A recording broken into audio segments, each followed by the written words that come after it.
Welcome to Global Grit Conversations, where resilience, leadership, and impact meet across borders. I'm Pamela Campagna, Global Advisor, Professor, and founder of Blue Sage Consulting.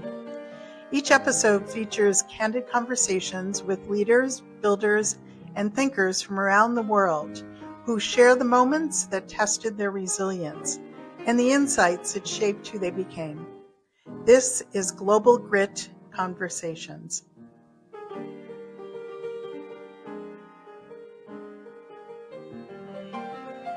Welcome to Global Grit Conversations. And in this episode, we will be talking to Wendy Shen, an entrepreneur and a global operator. We will dig into how Wendy has built up a cross-border business from a family business into a global stationery company, and what she's learned along the way about things such as pricing, dealing with global competitors, and how she navigates risk and tough economic conditions. We'll also explore why she's betting on AI inside of her creative business and what it looks like to run a company as a woman-owned business leader. So welcome. Very, very excited to see you today, Wendy. And we are looking forward to hearing what you have to say about your experiences and share your wisdom. Definitely, love to. Well, let's get right into it. Can you tell us a little bit about Flomo? Maybe we'll start there with your company, and where did you get started there? Okay. Well, actually, from the name, my company in the U.S. called Nigala Corp. That means Party New York Gala. So I started a company, but before that, I actually run my father's company also in the U.S. Basically, started a company, stationery company, and I expanded into party stationery, holiday crafting, more categories. So in the beginning, it's really, really hard. I actually came here for study. I was not thinking to do a business at all, but just to study, have a master's degree, and go back to help my father's business. After that, I say, why don't we sell to the U.S.? Why don't we, Flomo, sell into the U.S.? And Flomo, my parents' company, started in 1971, stationery company. Before that, they also have machinery company in 1963. So, I just feel like it's important to continue to expand family business in different regions, not just Taiwan or Asia or Europe. And so you said you were in school, but you were working with the family business. And where was the original business started? So original business starting in Taiwan. Mm-hmm. Because it's stationery manufacturing. So everybody called my father's business called, pencil case, the kingdom of pencil case. He is a king of pencil case. So he produced pencil case, erasers, pencils, and notebook and stuff like that. And then I came here to study, just thinking that after studying, helping him for the business afterwards. But I say, we should expand to the U.S. market. And that's how I started it. So how did you go from just working in the family business to actually building a company? What was that inflection point like? That was hard because of family business in Taiwan. At that time, I have a good support system. And here, when I started it, basically as a student. So I carried my backpack to do my MBA, and then during the day and then during the night, I'm working. And then, it was really quite hard.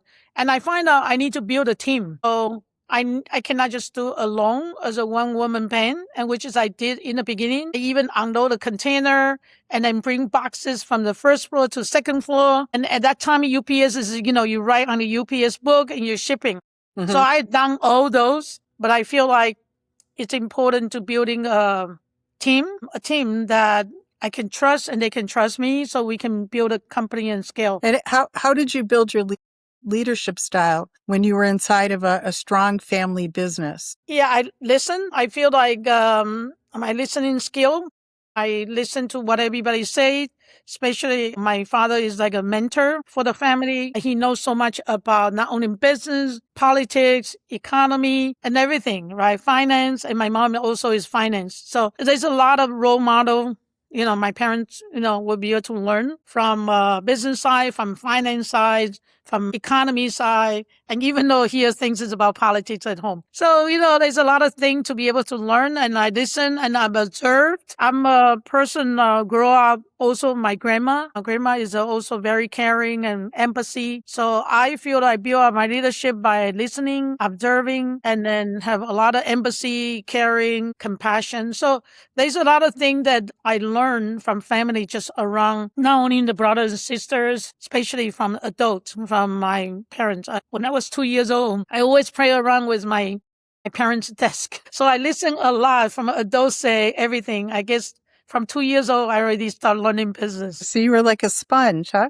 So, Yeah, so like a you sponge. worked with your brothers and sisters. How was that experience working So alongside your siblings? good things that my parents actually kind of like divided very clearly that who is in charge of who. So my brother in charge of my father's factories in China and also machinery factory. I actually built this factory, built this company in the US. So I in charge of this. So it's like my own business, right? Because I started it. So I built it. And even though in the beginning it started with a family business, basically I expanded it into the US, and then my the other sister will handle part of Taiwan. So we don't really fight, but we still have some disagreement on the different leadership style, disagreement on overall of the total business. But as a regular, like different product, different business, we are separate, different factory, different business, we are separate. So it's easier that way. So clear delineation, it sounds like, of your Right. roles. Yeah.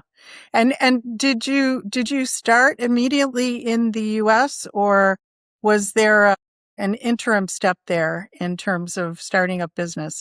When I was in the MBA, I already started writing the thesis of how to do business in the United States. So I tried to register the company, do the trademark, register Flomo trademark, and then try to get familiar with the market and research what is selling in the US. It's totally different what we sell in Asia. So I already actually learned when I was in MBA that most of the MBA students ready to work in a big company, but I want to be ready for my small business. And at that time, they don't have any entrepreneur class or small business class, but I just learned step by step that not only working hard, try to see whatever I learned that to be able to apply into the business.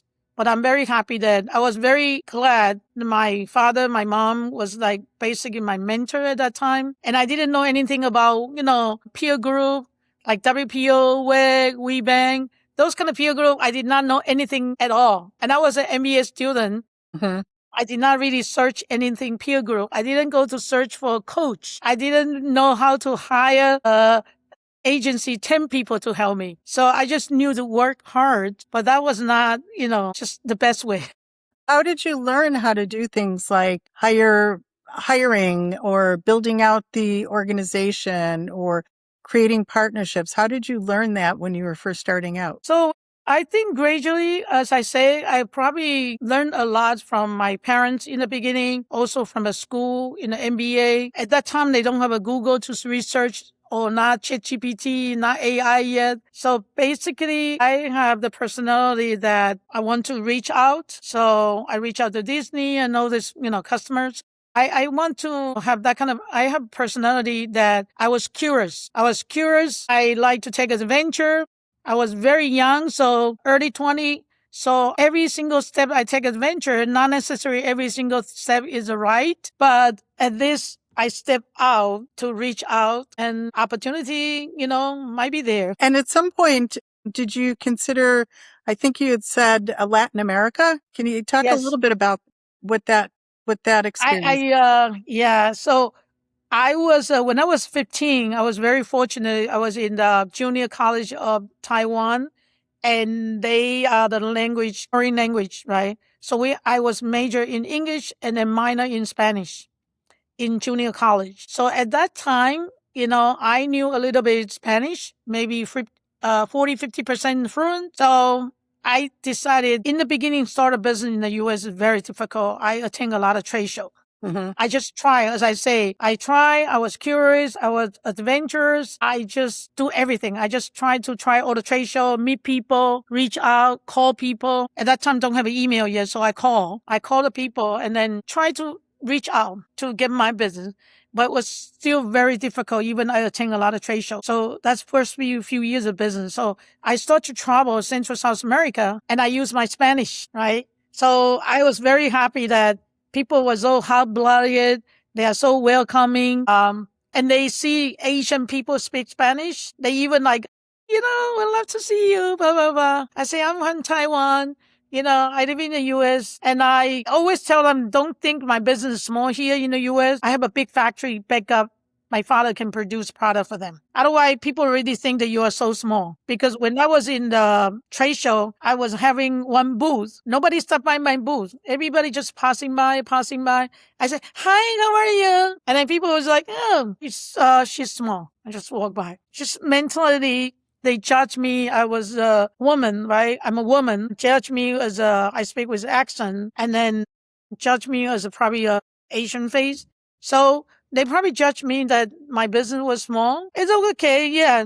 At that time, actually was small, but I tried to convey the idea that I can produce for them, right? I have to convince the people have to believe me that I have a backup of the good factory that my parents can produce for them. So I traveled Central South America, and I think a lot of people believe me, and also cash flow, because people know Flomo name. Sometimes they go to global trade show, see Flomo in Taiwan or China. At that time, not China yet. It's big in Taiwan and Germany. They feel that we are a global manufacturer, or some people even been to Taiwan. So they believe in me. And then I showed them my business card. Oh, Wendy Shen, and your last name is Shen. And then my business card, Flomo. One thing is very funny. One guy, he even carried my business card in his pocket. So when I visit, I say, I'm Wendy from Flomo. He say, are you Wendy? And then he took out the business card. Are you this person? That was Argentina. And he went to the trade show in Taiwan. He visited us and he met me. I forgot about him. And then he took my business card. And so your experiences cross-culturally, it sounds as though you've developed your credibility, you've expanded your authority as an individual, but also with the Flomo name. And for any of our listeners who are working across cultures, what sort of tips might you have to share about people who are doing business cross-culturally? Okay, so I feel like, first of all, of course, all the business, no matter it's foreign country or here, I always do my business with respect, right? And then good business ethic. I always deliver more than I really promise. So I always tell customer, whatever you see today, this is a sample you see, this is what you're going to get. We're not cut any corner just because you are negotiated 10 cents lower, 15 cents lower. We don't cut corner. So we're building the good trust. I think besides respect, the trust is the number one that we're building with customer. So a lot of customer is very long-term with us. Even we sell to a major retailer and they change the buy a couple of times, they still stay with us. I think it's because of the quality. We deliver on time. We actually deliver more than what we promised, and we treat people with respect. I also stay curious. You say the sponge.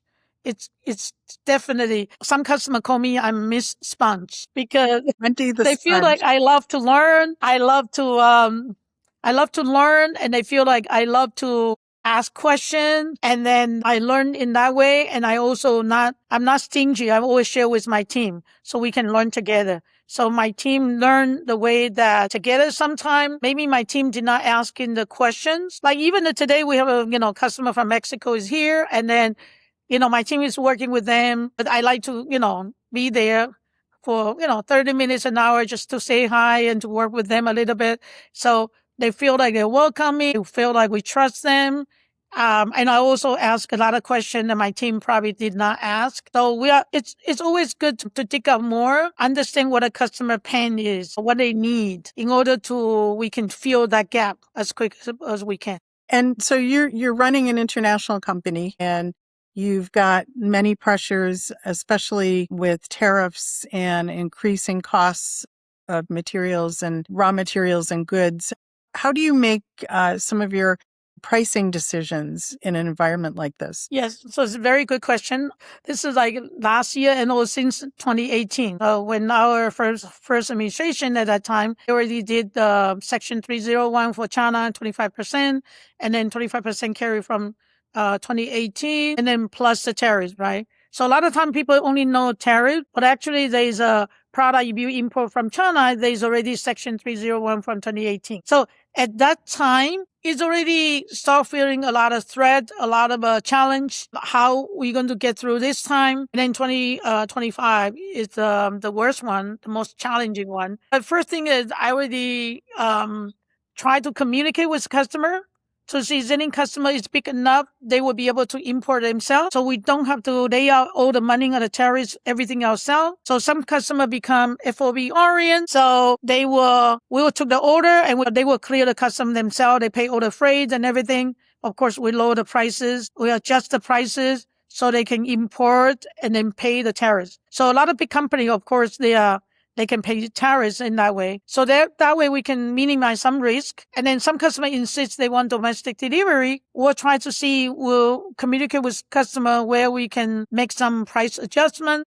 Some category, some product, yes, some product, they say no. So a lot of communication with customer and vendors, where they can not cutting corner. Again, my father educated me very well. One thing is they said, no matter what price you drop, you don't cut corner and you don't compromise your quality. Quality is number one, the business in the business life. So I never, sacrificed it. And just because, we want to sell it cheaper, make more profit because of the tariff, we try to cut the quality. We never anything, we think even challenge of things, COVID, right? Not only tariff situation is COVID. The container went up, prices went up about 5 to 8 times of the original ocean freight. So we communicate with customer, communicate with vendor, also communicate with my team. I want to make sure my team understand the whole situation, how we're going to pull through, that we can continue stay in the business, right? You need to have I need to have my team trust me that the strategy and direction we're going, we can stay in the business, right? We don't want to, customer employee leave, and we don't have any employee leave during this time. I don't want employee leave just thinking that we don't have enough cash to pull this off. So cash reserve, and then we study our cash, how we're going to do it, and then inventory. We decide not to keep too much inventory. We cut inventory a lot. And we bring in container directly to customer. Either the customer pay tariff direct FOB orient, or POE port of entry. We bring into here. We clear custom. We pay tariff and we deliver. We try not to just keep inventory and waiting for a customer to buy. Right. So we change the style of our business direction. We pivot and then we twist our strategy. And I have to make sure that my team understand me, that know that we're going to still survive in the business. And for communication decisions in an environment like this, how do you make decisions? What criteria do you use for maybe like a new product category? Or you mentioned that you changed your list of available products. What criteria do you use? So, of course, I look at what the demand, right? And then I also ask a lot of questions. I think listening is one of the things that observing and listening is one of the things I use a lot to collect information from all the 80%. Everybody always say 80, and I would say 80, 90% of my customer we try to collect, sell to a lot of major retailers. So we try to collect information that we can, and we see where the sales go and what is our strengths is also. We did our SWOT analysis actually a couple of times, and one during the COVID time, and we did a SWOT analysis about, I think, probably a year ago, and try to see where is our strengths and where is our weakness. How can we pull it off and still be able to thrive and grow? So a lot of criteria, we have to look at what orders go to what category. We have a gift bag, we have stationery, we have crafting, we have holiday product.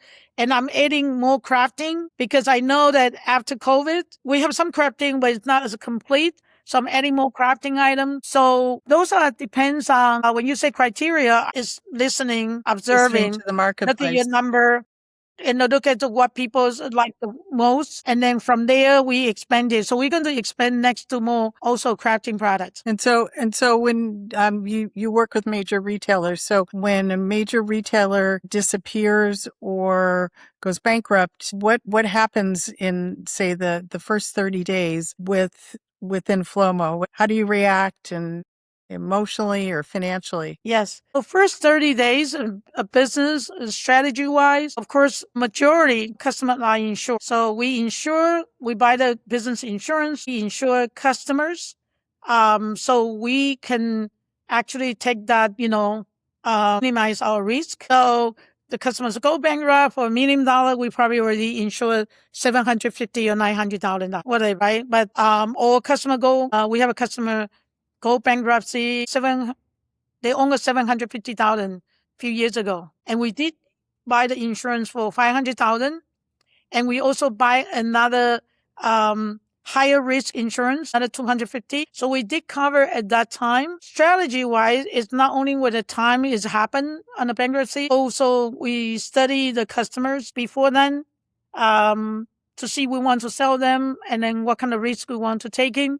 Or if the customer insurance is only 100,000, we want to sell them 200,000 or not. So we're taking 50-50. He is insured 50, we're taking our own risk. Strategy wise, I also look at if there's any preference, right? So if there's any preference situation, like it means customer buy from us and then they pay the last 90 days when they bankrupt. Before they bankrupt, anything 90 days, their trustee will come to ask for the money back in order to redistribute it into the creditor. So I also look at that, within the 30 days when some, customer to go bankrupt. I see is anything they pay us in 90 days. Are we going to get a lawyer and a legal That's a risk action as well. Yeah. Yeah, to do something that we're going to take action. So emotionally, of course, it's bad.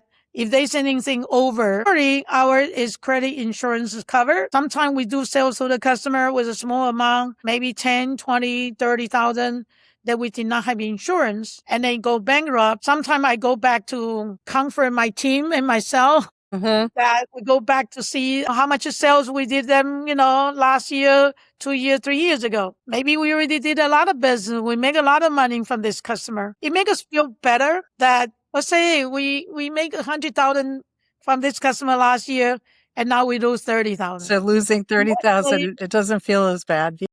Yeah, emotionally I say, oh, okay. So Because otherwise sometimes my employee feels so bad it happened.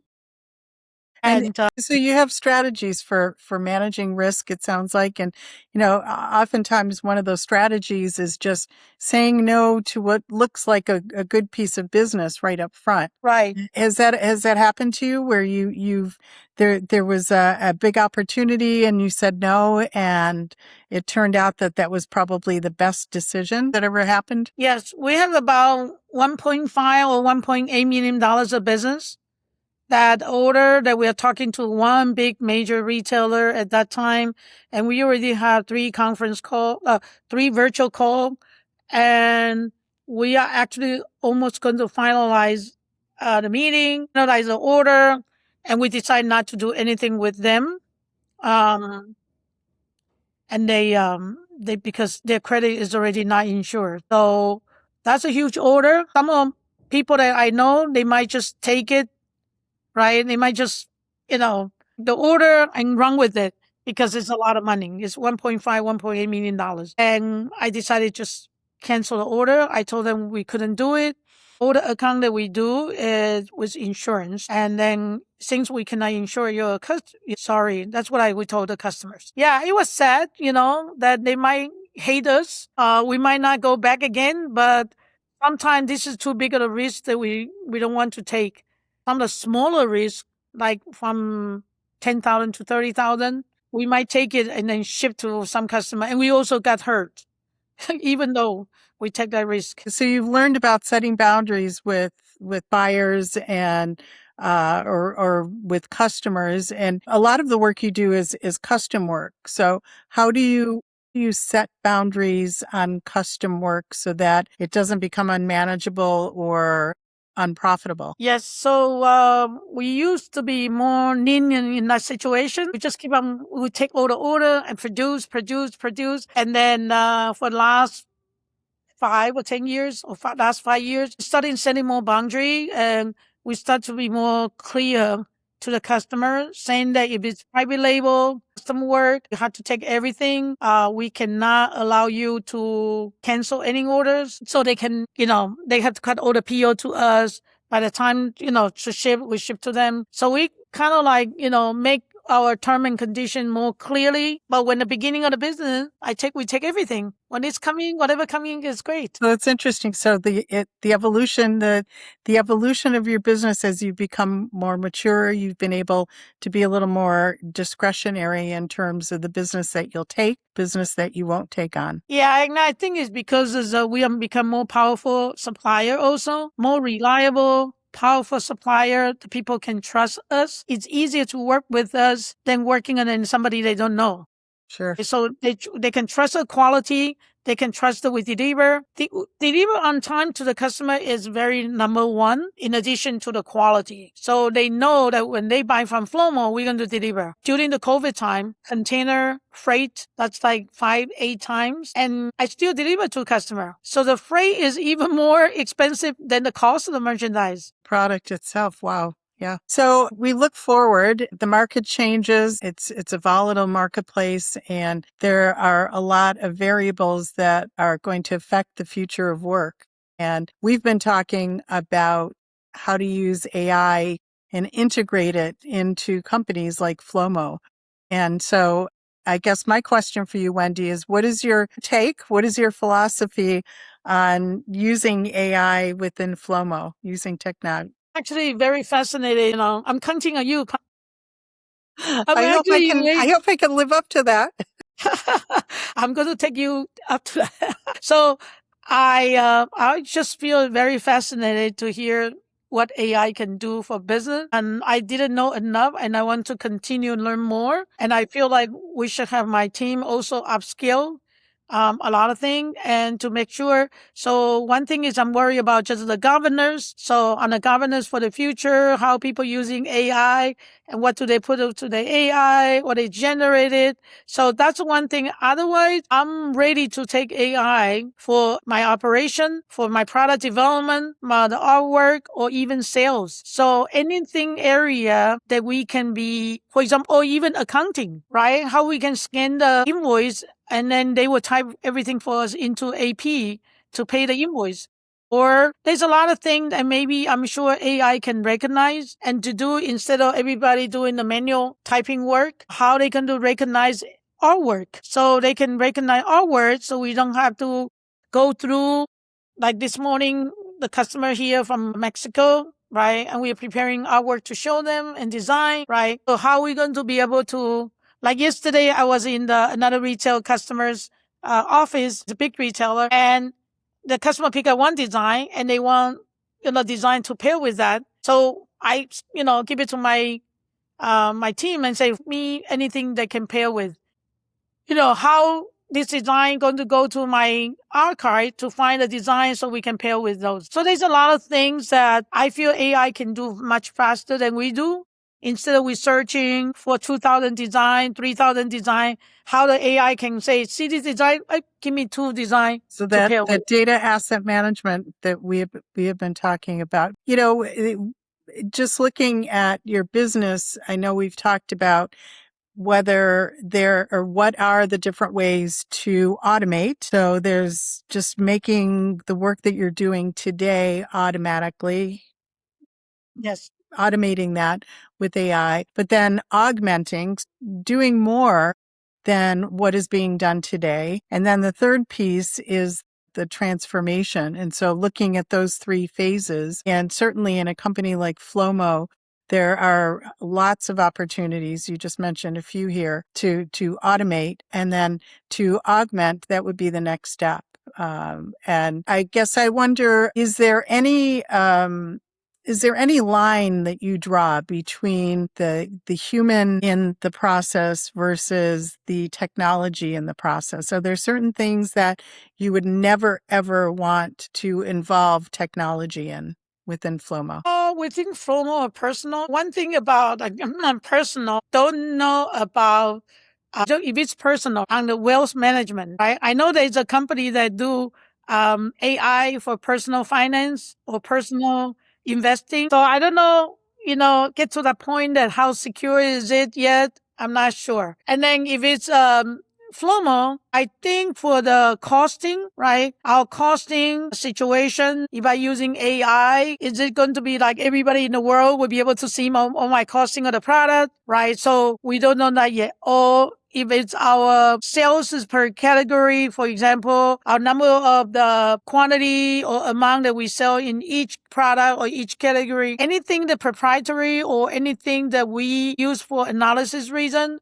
that we don't want the competitor to know. So is that going to be exposed into public? Right. So, but if it's something that can streamline our process, I'm looking for productivity and efficient. So something we can do quicker, and also the employee know that they learn something can help them instead of sitting there doing 300. Like the other day, we are doing like 300 photo and then knocking down the background. AI can do it. AI have Photoshop AI Do it or in AI 3 minutes. right, and to do it in 3 minutes. Right, And we right. used to do 2 or 3 days. Yes. Yeah. So So it sounds like there are many opportunities to take a look at the business, looking at your operations, looking at workflow and automating some of that, as well as your focus on your workforce, making sure that your staff, whether it's in Taiwan or in the US, that they're at least basically familiar with the available technology and tools, and then maybe expanding that further. This is and then also the governance and also the AI governance. Yeah. policy. I think we all have to set up guideline well. Otherwise, you Yes. know, like people didn't know what they got. I said, nobody told me that I cannot put it in the AI. So those are things Yes. that we are looking forward to do it. And I'm very excited. I'm very fascinated how technology can help us. Whatever it takes, whatever can save time and efficient and productive, I'm in. If you look across Taiwan and the US and other markets, what patterns do you see in how women and family businesses step into the opportunities, or maybe they don't? Do you see any patterns in particular? Yes, I think the younger generation, I start to feel a little better, right? If they are like 20 years old, they start stepping into the business. I feel that grandmas treat them better, and they're starting to have the girls going into the business. I start seeing that in Taiwan, in Asia, and also some parts of here. But in my generation here, still have boy and girl, man, woman. My generation here, my parents is much better. My parents is more like equally. I have 2 sisters, 2 brothers, and then we kind of like be able to in charge of things. But I know that I have a lot of friends, family. They really let the boy run something and run major decision. But the girl is a lot of brain. The girl's doing a lot of things. Relationship, finance is good. The girl's doing a lot of more detailed things, maybe accounting or finance or whatever things is in the just the behind the scene thing. Back But office. on the outside face of the company, a lot of time or major decision, a lot of time still on the older generation or on the male. But I start to see, hopefully it will continue that way. When you see the younger generation in the business at about age 20, they become treating a little more equally and more participating involved. I really think that it's both. It's not only happening in Asia, it's here too. Yeah, I was Here, just as going to you ask, know, yeah, whether it was cultural, whether you thought it was cultural, or if it was something having, and when I say culture, I don't mean only geographic culture, but it's also the family culture. So how does the family dynamic play out in all of that in the family business? yeah, so family cultures, of course, you always have a grandma, grandpa, you have a parent, and then you have the second, you will call like third generation or fourth generation. Yeah. So family cultures, as I say, if you asking me around me at this ages, and female still being treated differently, but a younger generation it's different. I think it's a little bit better. But as a culture, I think it all depends on also family. It's very hard to say that in my family is a little open minded. My parents will treat me the same. I don't have to ask a lot of major decisions to my brother, things like that. But some family, yes. I think it will depend by my different family. And you mentioned some of the women's organizations that you're involved with and the different peer communities. Can you talk a little bit about what you see as the value for being involved with organizations like that? So, for example, WEG, right? Women Entrepreneur Global. WEG is WEGG. So, Women Entrepreneur Global. So, I'm in a cohort group, small, intimate group, but we are very close. So, they are like my sisters, right? And my business sister, my business advisor. Sometimes I can send them a note. I get an answer about in an hour and 2 hours. I was like shocking. I say, aren't you busy today? You have a time to remind me? I'm always expect they will reply me in the night or sometime, but it's just that we care about each other. And then we talk about a lot of business issue from finance, employee, HR, operation, everything, sales, AI now, marketing, digital marketing. We talk about many things during the cohort. And I also involved with the WPO Platinum. So even though I'm in a WPO alumna now, but still involved with the WPO. And when I was at WPO Platinum for many years, like 18, 20 years. So same thing, like a WEG group is bigger. It's like almost 18 people. So we meet every 3 months and we talk about business issue. We do the round table. Sometimes it's like a team to giving advisors. And I used to be in the Vistage group also for 8 years. I sometimes call like a tiger team. And I call Vistage as my boys club because there are a lot of boys there. I was the only woman when I joined the group for 8 years, and they all men. I'm the only woman. And sometimes they talk about issue and they forget I was there. But they talk about, hey, I'm here. I tell them, I say, they forget about it. Keep on talking about, blah, blah, blah, blah, blah. I say, hey, I'm the woman. I'm here. Different group, I see a different perspective. I see that a lot of people that, the relationship, friendship, a lot of things. And then some of the group is more on in a business group. Visage is more like boys club. And so the importance of surrounding yourself with business leaders with whom you can exchange ideas and really use as a resource. It sounds like that's been really helpful in your development as a business leader yourself. Yeah, because as a CEO, we are an owner. There's so many things sometimes you cannot. I mean, you discuss with the majority everything with your team, but you still have few percentage of the topic, very sensitive topic. You want somebody to give you a very honest opinion. And I think with a group like this, they are like a business sister, so they can give you really a true advisor. I don't need everything is just all good. I need everything is honest to tell me that what did I do wrong, what I should do, and things like that. Trusted advisors, right? Yes, trusted advisors. Last question. When you hear the phrase global grit, how would you define it today for you based on your journey across countries and crises and different business models and different generations? I love the name Global Grids, actually. I love the name. I say, oh, Global Grids. So it's basically, I feel like Global Grids is like, all the things, how you're going to be able to survive and thrive and grow in a good time and bad time. So it means that how you're going to challenge, how you're going to be adapt different culture again with different country that we do business with. Those also have a lot of different culture. Even not only the customer, the vendor, we buy stuff from India, right? It's different culture. There's a lot of things. When the India say yes, they shaking their head. That's different. So when I arrived in India one time, I say, can I ask you that? And then he means yes, but he said this way. I thought he said no. So there's a lot of things that is differently, but global grids is actually is resilient adaptability and how you're going to be able to conquer your challenge. And I just feel like how you're going to be able to handle all the risk management, how you're going to conquer all the challenges, how you're going to be able to still survive and breathe, grow, thrive in a good time and bad time. Not only and I love the name. I feel like it's global resilience. Resilience. I like And that. then also global strength. How you're going to have a strength to continue your business and be able to still thrive and grow. Well, thank you so much. And Wendy, thank you for being a guest on Global Grit Conversations and sharing your story. I really appreciate it. I really appreciate this opportunity, and this is just truly my honor. And, any question, let me know. Thank you.